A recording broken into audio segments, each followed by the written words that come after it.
नमस्कार दोस्तों, स्वागत है आप सभी का आपके अपने यूट्यूब चैनल फैक्ट नॉलेज में।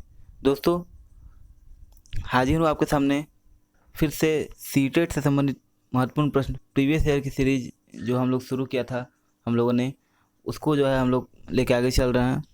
उसकी अगली सीरीज लेके हाजिर हूँ। आप सबकी डिमांड थी कि प्रीवियस ईयर के क्वेश्चन कराएं, और सीटेट के एग्ज़ाम चूँकि दूर ज़्यादा नहीं है, इसलिए जो हम लोग जल्द से जल्द सभी प्रीवियस ईयर के पेपर करेंगे, जिससे कि आपको ज़्यादा से ज़्यादा क्वेश्चन समझने का मौका मिले। इसके पहले मैंने बहुत सारे वीडियोज़ कराए हैं। 2014 का पेपर भी सॉल्व करा चुका हूँ पूरा, और 2018 का पेपर में भी मैंने पेडागोजी पूरा सेक्शन करा दिया है। आज मैं आपको सीटेट का जो मैथ होता है उसका कराऊंगा। मैथ में 15 क्वेश्चन कंटेंट के आते हैं और 15 जो है पेडागोजी का आते हैं। तो मैं आपको पेडागोजी वाला कराऊंगा, मैथ पेडागोजी ना, और जो कंटेंट वाला है वो आपको दूसरे सर हैं वो कराएंगे। ठीक है, तो चलिए देर न करते हुए हम लोग डायरेक्ट क्वेश्चन पे चलते हैं। आपको याद होगा कि हम लोगों ने यहाँ से यहाँ तक किया था प्रश्नों को, और हम लोग इसके आगे बढ़ेंगे मैथ वाले सेक्शन पे। यहाँ से हम लोग का मैथ पेडागोजी शुरू होगा। तो हम लोग जो कंटेंट वाला क्वेश्चन है उसको स्किप करेंगे, सिर्फ मैथ के जो पेडागोजी क्वेश्चन है वही देखेंगे। चलिए पहला प्रश्न हम लोग देख लेते हैं।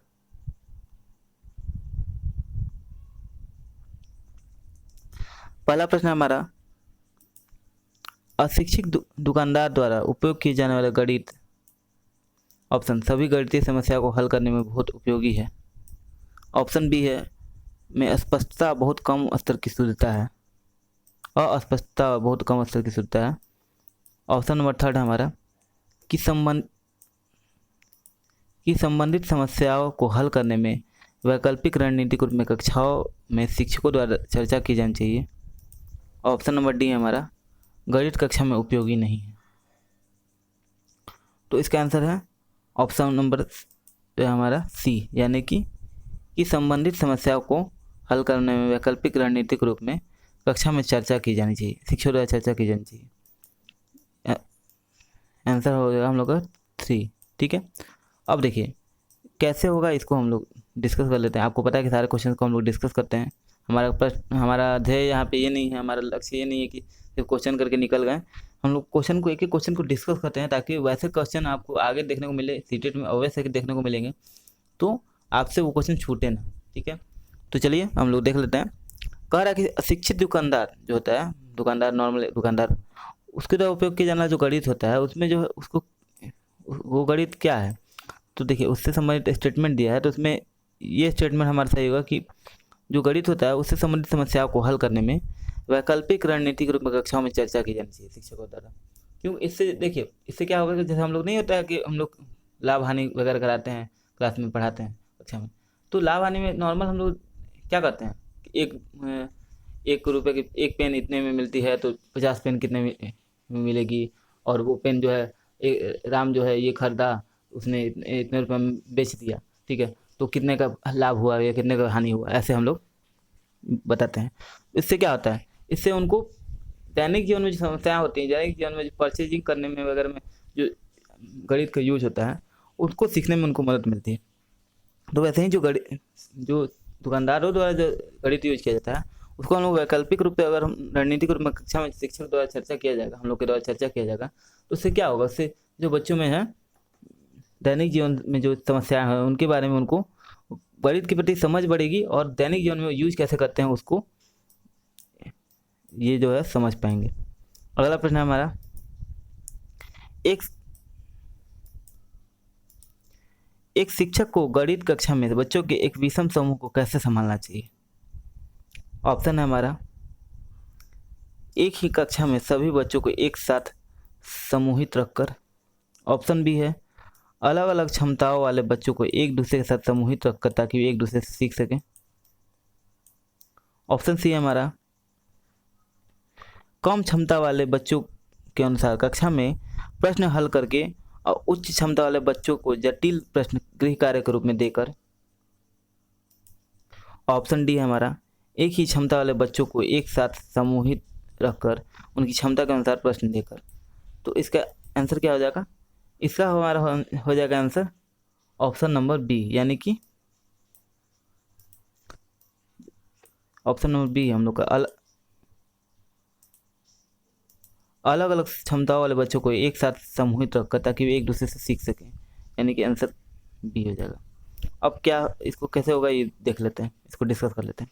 अब देखिए, एक शिक्षक जो है गणित कक्षा में विषम समूह वाले बच्चे यानी अलग अलग समूह के बच्चों को कैसे करेगा। तो देखिए, जैसे मान लीजिए कि उनकी क्षमता अलग अलग है, तो विषम समूह हो गया, अब उनको जो है उनको एक साथ रखा जाएगा, ठीक है। अलग अलग क्षमता है उनका, कोई कोई स्लो लर्नर है, कोई ज़्यादा है, कोई मैथ में बहुत तेज है, कोई धीरे धीरे सीखता है, किसी की मैथ कमजोर है, किसी बहुत ज़्यादा तेज है। तो उनको एक साथ अगर हम लोग रखेंगे, एक साथ समूहित करके रखेंगे, तो उनसे एक दूसरे को सीखने को मिलेगा। जो कम वाला है, कम लर्नर है, स्लो लर्नर है, अच्छे से नहीं सीखता है, वो थोड़ा सा फास्ट लर्नर जो होगा उससे देख के सीखेगा। क्वेश्चन सॉल्व कैसे करते हैं वो तकनीक सीखेगा, क्वेश्चन कह क्या रहा है वो आपस में डिस्कस करेंगे, तो उनसे सीखने को मिलेगा एक दूसरे से। तो यही इस क्वेश्चन में बताया गया है। अगले प्रश्न पढ़ते हैं हम लोग।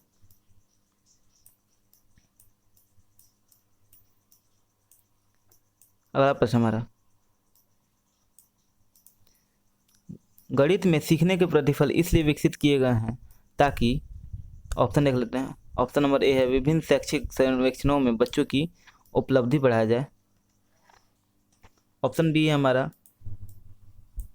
बच्चों द्वारा हासिल किए जाने वाले कक्षावार दक्षता और कौशल को परिभाषित किया जाए। ऑप्शन सी है, वर्ष की अंत तक परीक्षाओं के लिए बच्चों को तैयार किया जाए। ऑप्शन डी है हमारा कि गणना के लिए बच्चों को लघु विधियां बताई जाए। तो इनमें से कौन सा आंसर सही हो जाएगा? इसका आंसर हो जाएगा ऑप्शन नंबर हमारा बी, यानी कि बच्चों द्वारा हासिल किए जाने वाले कक्षावार दक्षता और कौशल को परिभाषित किया जाए। आंसर बी हो जाएगा। अब क्यों होगा इसको हम लोग समझते हैं, ठीक है। हमारा लक्ष्य क्या है? क्वेश्चन को डिस्कस करना। अब देखिए, गणित में सीखने के प्रतिफल इसलिए विकसित किए गए हैं ताकि, देखिए मैंने गणित में जो सीखना का है उसको जो है उसका फल प्रतिफल जो है किस लिए विकसित किया गया? तो इसलिए किया गया कि बच्चों द्वारा जो हासिल किया गया कक्षावार जो दक्षता है, कौशल है, उसको परिभाषित किया जाए। अब गणित में जो प्रतिफल यानी कि जो मान लीजिए ग्रेड सिस्टम या जो भी हम लोग दिया है, तो उसको क्यों हम लोग ये करते हैं, क्यों लाया गया है? क्योंकि देखिए, बच्चों को जो है जो भी क्लास बाय क्लास जो उनके अंदर जो दक्षता आ रही है, मैथ को सॉल्व करने की समस्या को सॉल्व करने की जो समस्या को कैसे देखते हैं, उनके नज़रिया चेंज होता है, उनका जो थॉट प्रोसेस चेंज होता है, सॉल्व करने का तरीका जो चेंज होता है, जो उसमें धीरे धीरे पकड़ बनती जाती है, उसको जो है परिभाषित करने के लिए उसको जो है नापने के लिए या उनको कि परिभाषित करने के लिए कितना जो है उनमें दक्षता आई है, उसके लिए जो है, और उनके कौशल जो उनके सब्जेक्ट विषय से संबंधित कौशल है उसको परिभाषित करने के लिए कितना उनमें वृद्धि हुई है, इसके लिए जो है ये बताया, ये जो है सीखने के प्रतिफल विकसित किए गए हैं गणित में, ठीक है। अगले प्रश्न में पढ़ेंगे। अगला प्रश्न हमारा, निम्नलिखित में से कक्षा में हो रहा कौन सा कार्य एक गतिविधि है? पूछा कि कौन सा इसमें से कार्य जो है गतिविधि है। ऑप्शन हमारा है, ऑप्शन ए बच्चों द्वारा कविता के रूप में गिनती का वाचन। ऑप्शन बी है बच्चों द्वारा श्यामपट्ट से नकल करना। ऑप्शन सी है हमारा बच्चों का अन्वेषण में लगना। ऑप्शन डी है शिक्षक समझाते हैं कि प्रश्न कैसे हल करते हैं। तो इसका आंसर हो जाएगा ऑप्शन नंबर हमारा सी, यानी कि बच्चों का अन्वेषण में लगना। ये जो है हमारा जो है ये इसका राइट आंसर हो जाएगा।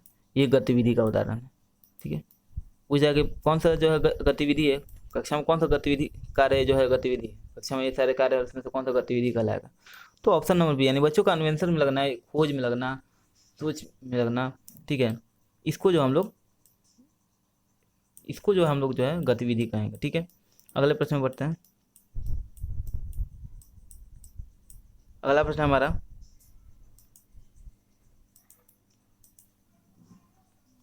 बच्चों के बीच गिनती के कौशल को विकसित करने के लिए निम्नलिखित में से कौन सा पूर्व संख्या अवधारणा के रूप में सीखने के लिए आवश्यक नहीं है? फिर यहाँ पे देख लीजिए, मैं आपको बार बार ये करता हूँ कि नहीं वाले जो है इसको आप लोग अच्छे से एक बार हाईलाइट कर लीजिएगा, तो क्योंकि जो है हमारे दिमाग से निकल जाता है, हम लोग थोड़ा से मिस्टेक की वजह से हम लोग कर लेते हैं।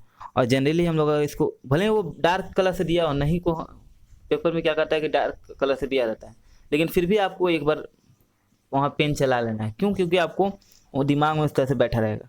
तो क्या करेगा, बच्चों के बीच गिनती कौशल को विकसित करने के लिए निम्नलिखित में से कौन सा पूर्व संख्या अवधारणा के रूप में सीखने की आवश्यकता नहीं है?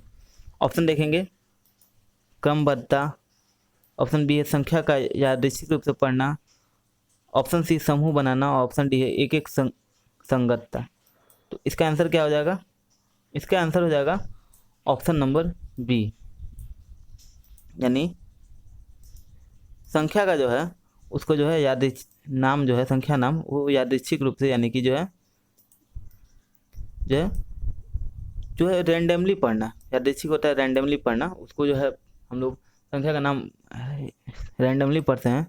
तो वो अवधारणा जो है गिनती कौशल को विकसित करने के लिए और पूर्व संख्या अवधारणा के रूप में सीखने के लिए आवश्यक नहीं है।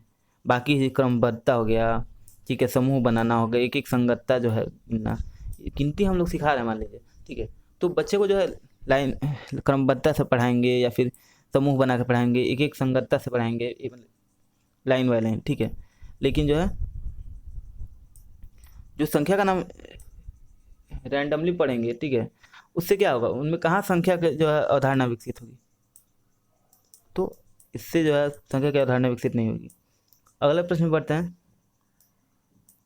अगला प्रश्न हमारा, एक बच्चे से यह पूछने पर कि क्षेत्रफल क्या है, उसने लंबाई इंटू चौड़ाई उत्तर दे दिया। क्षेत्रफल की अवधारणा के बारे में, बच्चे की समझ के बारे में आप क्या कह सकते हैं? ऐसे प्रश्न बनते हैं कि बच्चे ने ये उत्तर दिया था, आप उसकी अवधारणा, मैंने पिछले वीडियो में आपको कराया था, पेडागोजी में भी ऐसा दिया था कि जो है ऐसे प्रश्न कि बच्चा जो है दूध की डेयरी से जाकर दूध से दूध ले रहा है, तो वो बोलता है कि जो है दूध जो है मशीन से निकाला जाता है, तो उसको क्या मतलब है? इसका मतलब था कि जो है बच्चा जो है उसके अनुभव पर आधारित है। तो वैसे ही इसमें लंबाई क्षेत्रफल का बारे में पूछने पर उसने लंबाई इंटू चौड़ाई उत्तर दे दिया। तो ऑप्शन यहाँ पे दिया है कि क्या कह सकते हैं इसके बारे में। ऑप्शन है बच्चे, ऑप्शन नंबर 1 है हमारा,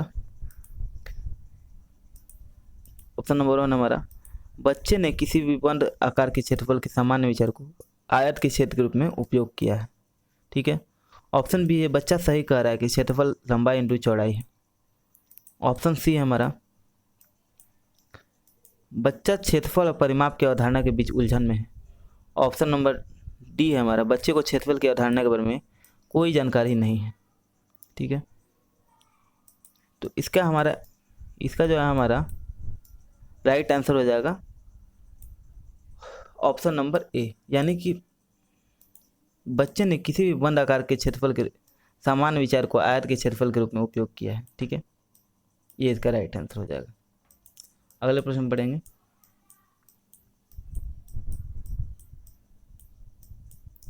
अगला प्रश्न हमारा, गणित सीखने के संबंध में निम्नलिखित में से कौन सा कथन जो है सत्य है? ऑप्शन है हमारा, ऑप्शन ए आमतौर पर लड़कियां गणित में कमजोर होती हैं। ऑप्शन बी है हर कोई गणित सीख सकता है। ऑप्शन सी है गणित केवल कठोर अभ्यास से सीखा जा सकता है। ऑप्शन डी है गणित सीखने के लिए एक कठिन विषय है। तो इसमें से कौन सा जो है आंसर सही हो जाएगा? पूछ रहा है कि कौन सा आंसर सही होगा, ये पूछा है। ये भी ध्यान रखना है, ऐसा प्रश्न, यही प्रश्न सेम टू सेम भी दे सकता है, ठीक है, लेकिन यहाँ पे क्या करेगा कि कौन सा कथन सत्य नहीं है दे देगा।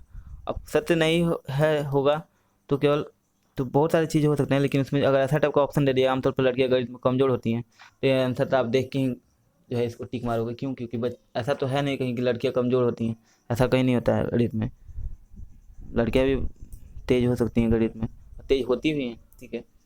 तो किसी विषय से कोई ये नहीं संबंध रखता है। जैसे बहुत से लोग आजकल क्या होता है कि जो है बच्चा अगर बायोलॉजी पढ़ रहा है तो वो डॉक्टर ही बनेगा, ठीक है, या फिर जो है बच्चे जो है, मैंने एक पेरेंट्स को देखा था, वो बच्चा बायोलॉजी लेना चाह रहा है तो वो बोल रहे हैं क्या बच्चे लड़की वाला सब्जेक्ट पढ़ रहे हो?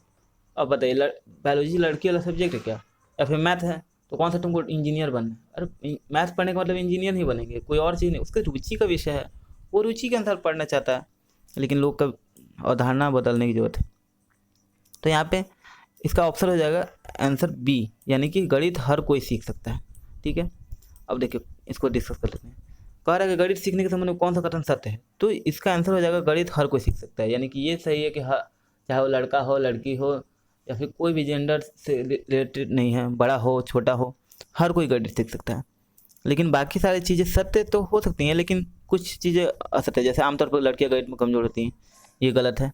फिर ऑप्शन नंबर 3 है गणित केवल कठोर अभ्यास से सीखा जा सकता है, ये सही है, गणित कठोर अभ्यास से सीखा जा सकता है, लेकिन कठोर अभ्यास ऐसा जरूरी नहीं है, अभ्यास से सीखा जा सकता है, कठोर जरूरी नहीं है।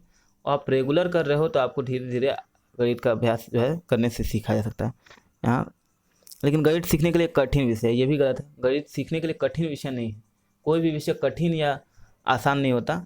उसके लिए जो एफर्ट लगाया जाता है उसको सीखने के लिए, सिखाने वाले की क्षमता, सीखने वाले की क्षमता, सीखने वाले का एफर्ट और सिखाने वाले का एफर्ट, ये सारे मिल करके आपको जो है किसी विषय को आसान या कठिन बनाते हैं। अगला प्रश्न हमारा, पाइथागोरस प्रमेय को सिखाने के लिए एक शिक्षक ने एक शीट वितरित की है जिस पर समकोण वाले 4 त्रिभुजों को खींचा गया था और बच्चों को त्रिभुज की भुजाओं के बीच संबंध खोजने के लिए कहा जाता है। उपयुक्त परिस्थिति में शिक्षक ने प्रयोग किया है। ऑप्शन देख लेंगे हम लोग। ऑप्शन है निगमनात्मक विधि, ऑप्शन बी है व्याख्यान विधि, ऑप्शन सी है प्रयोगशाला विधि, ऑप्शन डी है हमारा आगमन विधि। ठीक है, तो इसका आंसर हो जाएगा हम लोग का ऑप्शन नंबर डी यानी आगमन विधि। देखिए, क्योंकि अब देखिए इसको डिस्कस कर लेते हैं, क्यों सही होगा। देखिए क्या कह रहा है ये कि पाइथागोरस प्रमेय सिखाना है। तो एक शिक्षक जो है एक शीट वितरित किया, इस पर समकोण वाले 4 त्रिभुजों को खींचा गया था।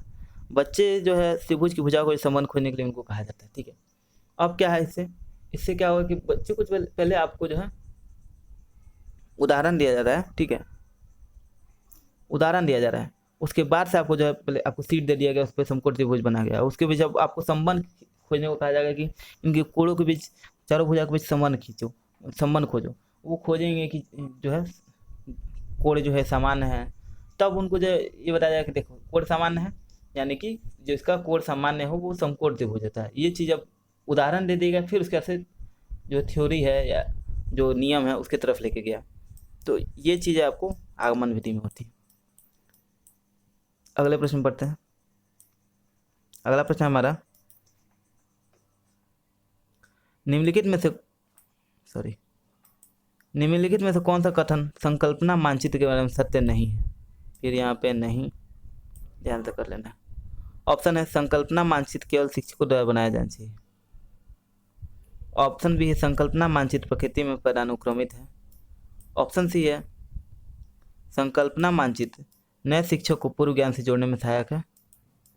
ऑप्शन डी है संकल्पना मानचित्र जो है अंतर संबंध अवधारणाओं और उन्हें जोड़ने वाले लिंक का संग्रह प्रस्तुत करते हैं। तो इसको क्या कह रहा है, यानी कि इसके बारे में इसका आंसर क्या हो जाएगा 39 का आंसर हो जाएगा हमारा ऑप्शन नंबर, आपको पता हो तो आंसर कमेंट कीजिए, ऑप्शन नंबर ए, यानी कि ये संकल्पना मानचित्र है वो केवल शिक्षकों द्वारा बनाया जाना चाहिए। अब देखिए संकल्पना मानचित्र या कॉन्सेप्ट मैपिंग जो होता है वो क्या है, बच्चों के बारे में जो आप जो भी उनके बारे में सोचते हैं, जो भी आप पढ़ाते हैं, ठीक है, पढ़ाने के लिए जो आप थॉट लगाते हो, ठीक है, वो शिक्षक द्वारा बनाया जाना चाहिए। ये थोड़ा ना कि जो कोई स्टूडेंट बना लेगा या कुछ भी, आप पढ़ा रहे हो तो आप कॉन्सेप्ट बनाना है। ठीक है, कॉन्सेप्ट मैपिंग करना है। ठीक है, बाकी सारे ऑप्शन गलत है। संकल्पना मानचित्र नए शिक्षक को पूर्व ज्ञान से जोड़ने में सहायक है, ये सारी चीज़ें नहीं होंगी, मतलब ये सारी चीज़ें सही हैं। ठीक है, लेकिन आपको जो है संकल्पना मानचित्र, आपको कॉन्सेप्ट मैपिंग जो है ये आपको सबसे ज़्यादा रिलायबल जो आंसर है वो संकल्पना मानचित्र केवल शिक्षक द्वारा बनना चाहिए, ये सही है। ठीक है, अगले प्रश्न पढ़ते हैं। अब ये सब सारे कंटेंट वाला क्वेश्चन है, तो इस पर हम लोग आगे बढ़ जाएंगे। ये सारे क्वेश्चन हम लोग नहीं देखेंगे, ये आपको सर जो करा रहे हैं, मैथ वाले सर, वो कराएंगे आपको। ठीक है, अब हम लोग डायरेक्ट बढ़ते हैं।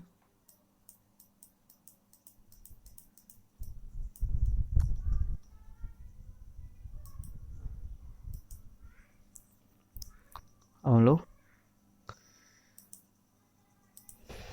बढ़ेंगे क्वेश्चन नंबर 55 से, जो है फिर से पेडागोजी शुरू होगा, तो हम लोग उस पर बढ़ते हैं, क्वेश्चन नंबर 55 पे। सारे कंटेंट वाले क्वेश्चन है मैथ कंटेंट के, तो आपको मैथ कंटेंट का क्लास चल रहा है, आप आराम से देख सकते हैं।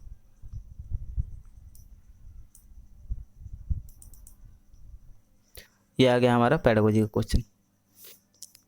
फिर से हम लोग बढ़ते हैं। अगला प्रश्न हम लोग देख लेते हैं यहाँ पे, प्राथमिक कक्षाओं में बच्चे गणित में क्या सीखते हैं, इसके लिए आकलन का ध्यान किस पर नहीं होना चाहिए। मैं आपको नहीं वाले प्रश्नों को जानबूझ के घेर करके कराता हूँ ताकि आपसे कोई गलती से भी गलती ना हो, क्योंकि मुझे मालूम है कि एक नंबर से भी अगर किसी का छूट जाएगा अगर, तो उसको बहुत अफसोस होगा, और तब उसको जो गलती का एहसास होगा वो चीज़ें मैं यहीं पे आपको कराते रहा हूँ ताकि जो है आप आगे जाके गलती ना करो। तो यह क्या है इसका ऑप्शन, गणितीय भाषा का विकास। ऑप्शन बी, गणित की समस्या को जवाब देने में सटीकता। ऑप्शन सी है तर्क कौशल का विकास। ऑप्शन डी है हमारा गणितीय अवधारणाओं को समझना।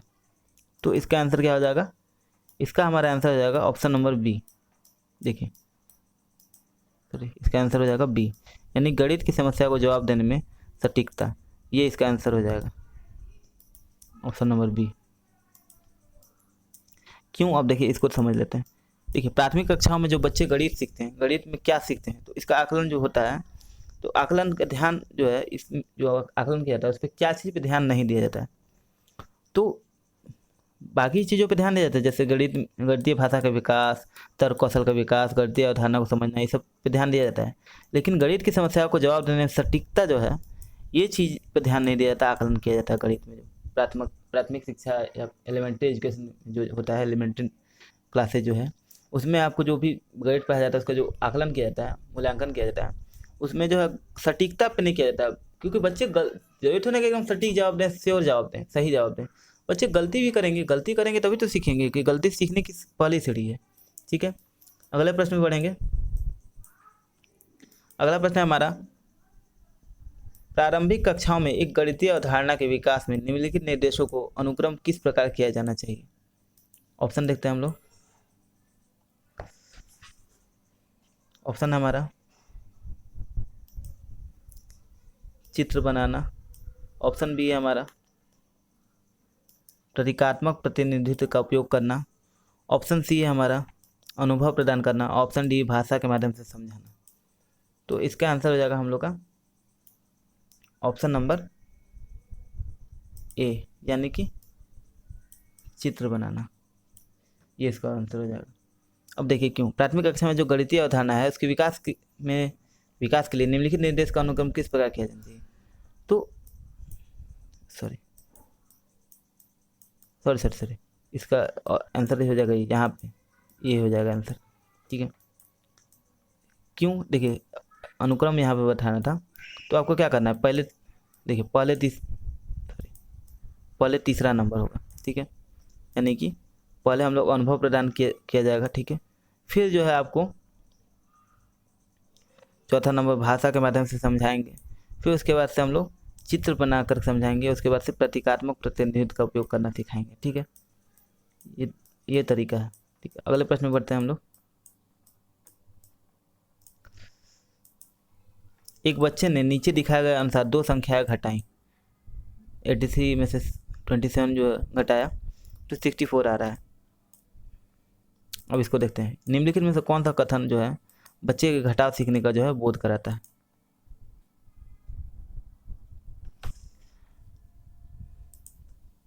कौन सा ऑप्शन है, बच्चा नहीं जानता है कैसे घटाना है। ऑप्शन नंबर बी है, बच्चा 2 अंकों वाले जो है संख्या को घटाव की प्रक्रिया जानता है। ऑप्शन नंबर सी है हमारा, यह एक गलती है, इसे बार बार अभ्यास करके सुधार किया जा सकता है। ऑप्शन डी है, बच्चों को घटाव की प्रक्रिया में स्थानीय मान के बारे में गलत अवधारणा है।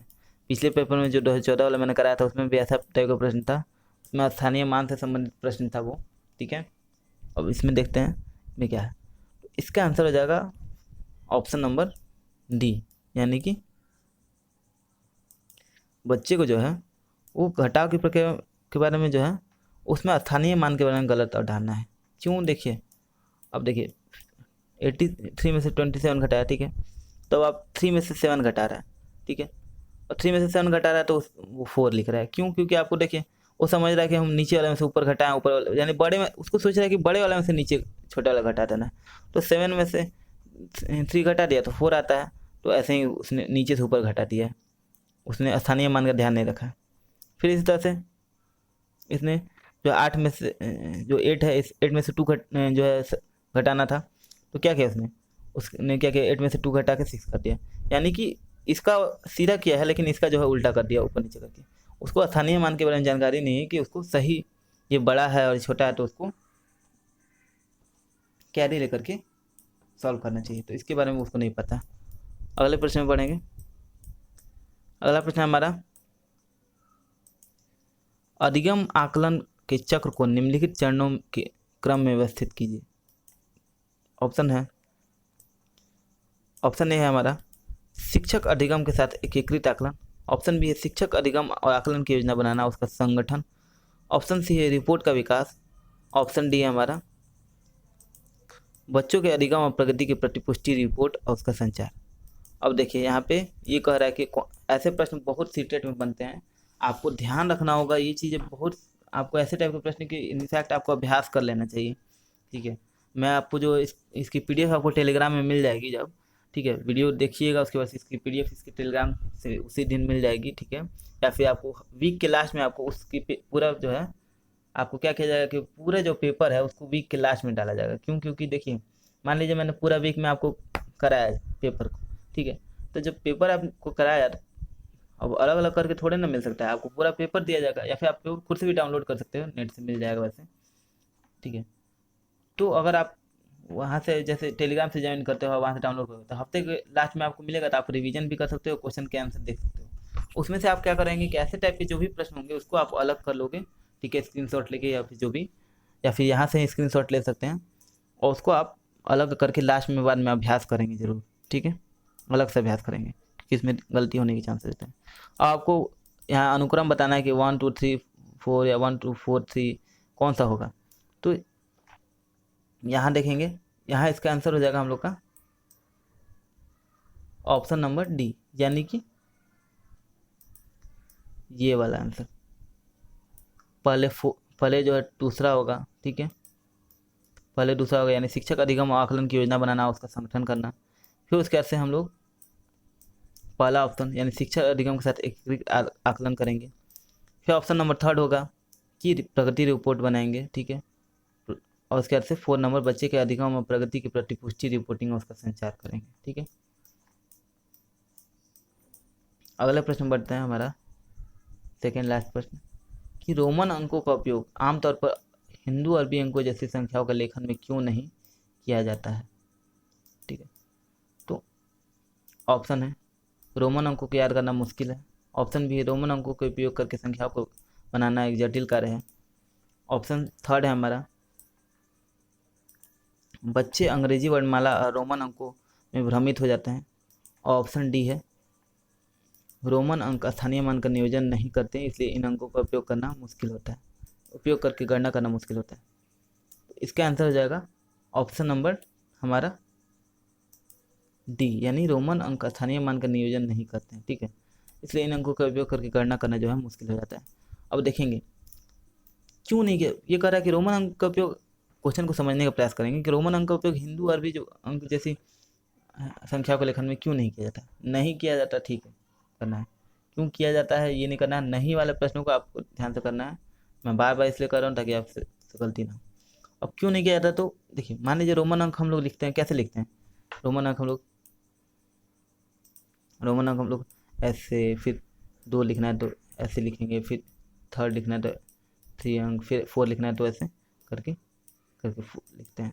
ठीक है, अब आप क्या करेंगे, रोमन अंक हम लोग लिखेंगे तो उसमें क्या कहेंगे स्थानीय मान, उसमें कहाँ पता चल रहा है कि आपको, वही हम लोग अगर 1 1 2 हम लोग लिखेंगे। ठीक है, अब आप देखिए इसमें जैसे कि हम लोग को 999 लिखना है। ठीक है, 999 999 में इसमें पता चल रहा है कि कौन सा अंक कहाँ पे है, स्थानीय मान का पता चल रहा है, वहीं उसमें हम लोग लिखेंगे तो 1919 और ये 999 ये हो गया। आपको 999 लिख दिया, आप क्या करना है, अब इसमें जो है स्थानीय मान का जो है कन्फ्यूजन हो जाएगा, आपको गणना करना मुश्किल हो जाएगा स्थानीय मान का उपयोग करके, जब आप जोड़ घटाव करोगे, ठीक है, तो मुश्किल हो जाता है। ऐसा भी नहीं कि नहीं किया जा सकता, लेकिन करने का आमतौर पर हम लोग उपयोग नहीं करते क्योंकि मुश्किल होता है इससे। ठीक है, लास्ट हमारा प्रश्न है एक शिक्षक अपनी कक्षा में बच्चों को उनके परिवेश में मौजूद वस्तुओं के भौतिक गुणों को अपने शब्दों में समझाने के लिए प्रोत्साहित करता है। ऑप्शन अपने छात्रों के साथ ऐसी गतिविधि करने के पीछे शिक्षक का क्या सबसे उचित उद्देश्य क्या है। अब यहाँ उचित उद्देश्य के बारे में स्टेटमेंट दिया है, आपको बताना है कौन सा उचित उद्देश्य है। ऑप्शन है बच्चे का अपनी भाषा में वस्तु को समझाने का आनंद लेते हैं, जैसे कि वे डम सराड खेलने का आनंद लेते हैं, डम सराज होता है, डम सराज को खेलने का आनंद लेते हैं। ऑप्शन बी है हमारा, जब बच्चों को अनौपचारिक रूप से किसी वस्तु के भौतिक गुणों का निरीक्षण करने का अवसर देता है, जो आकार के बारे में उसकी समझ को गहन बनाता है। ऑप्शन नंबर थर्ड है, यह एक उपयोगी गतिविधि है जो एक बच्चे को आकार का परिचय कराती है। ऑप्शन नंबर 4 है, यह एक रोचक गतिविधि है जिसे आकार की अवधारणा को पूरा देखने के लिए खाली समय में किया जा सकता है। तो इसका आंसर हम लोग का क्या हो जाएगा, आंसर हो जाएगा हम लोग का बी, यानी कि यह अनौपचारिक रूप से किसी वस्तु के भौतिक गुणों का निरीक्षण करने का अवसर देता है जो आकार के बारे में उसकी समझ को गहन बनाता है। अब देखिए इसको समझते हैं। मान लीजिए एक शिक्षक है, वो अपनी कक्षा में जो बच्चों को परिवेश में मौजूद वस्तु के भौतिक गुणों को समझाने के लिए प्रोत्साहित करता है। अब जैसे आप कक्षा में जा रहे हैं तो भौतिक गुण के बारे में बताइएगा। और भौतिक गुण का क्या है, वो जो उसका जो है भौतिक गुण जो देख सकते हैं हम लोग, ठीक है। मान लीजिए कोई वस्तु स्थान घेरता है, कोई चीज़ आकार बदलता है, ये सारी चीज़ उसके भौतिक गुण है।